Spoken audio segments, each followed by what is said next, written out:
নমস্কার বন্ধুরা, বিদ্যাস ট্যুর অ্যান্ড লাইফস্টাইলে সবাইকে স্বাগত। আশা করি সবাই ভালো আছেন, আমরাও ভালো আছি। আজকে আমি একটা মোচার রেসিপি দেখাবো। সুস্বাদু রেসিপিতে মোচা কালের নিয়মে বাঙালির বহু খাবার হারিয়ে যেতে বসলেও মোচা যেন তার ব্যতিক্রম। মোচার গুণ হয়েছে অপরিসীম। মোচার ভেতরে প্রচুর পরিমাণে আয়রন আছে। বর্তমান সময়ে মোচা দিয়ে নানা রকম রেসিপি তৈরি করা হয়, যেমন মোচার চপ, মোচার কোপ্তা, মোচার ডালনা, মোচার ঘন্ট, আরও অন্যান্য অনেক রেসিপি হয়। মোচা দিয়ে চিংড়ি মাছ, অনেক কিছু।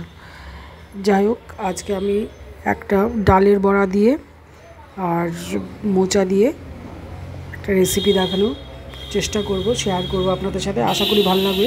আমার এই মোচা রেসিপিটা ঠিকভাবে ফলো করলে, এইভাবে করলে আমি গ্যারান্টি দিয়ে বলবো মাছ মাংসকে হার মানাবেই। প্রথমে আমি মোচাগুলোকে কেটে নিয়ে তারপরে এগুলোকে জলে সেদ্ধ করে নিলাম। সেদ্ধ করার পর আমি মিক্সিতে এটা পেস্ট করে নিয়েছি। আমি যেহেতু মোচার কোপ্তা করব, সেহেতু আমার আতপ চাল ছিল না ঘরে। আমি ঘরে সেদ্ধ চালেই ভিজিয়ে রেখেছি রাত্রেবেলায়, আর ডালও ভিজিয়ে রেখেছিলাম। সেই চালটাকে ভালো করে পেস্ট করে আমি ওই চালের গুঁড়োর ভিতরে একে একে জিরে, ধনে, কালো গোলমরিচ, হলুদ, নুন, হিং, কালো জিরে, যা সব কিছু দিয়ে পরিমাণ মতো দিয়ে মোচার পেস্টটাকে দিয়ে মধ্যে বড়া করে নিয়েছি। এবার এদিকে ডালের বড়াটা করে নিলাম।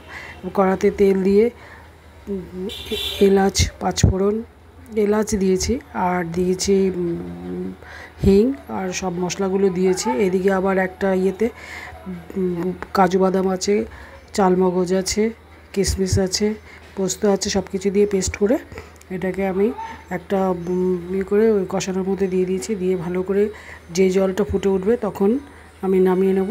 এরপরে একটু ঘি দিয়ে নামিয়ে নেব। অসম্ভব ভালো হয়েছে খেতে। আপনাদের ভালো লাগলে একটা লাইক করবেন, কমেন্ট করবেন প্লিজ। নমস্কার।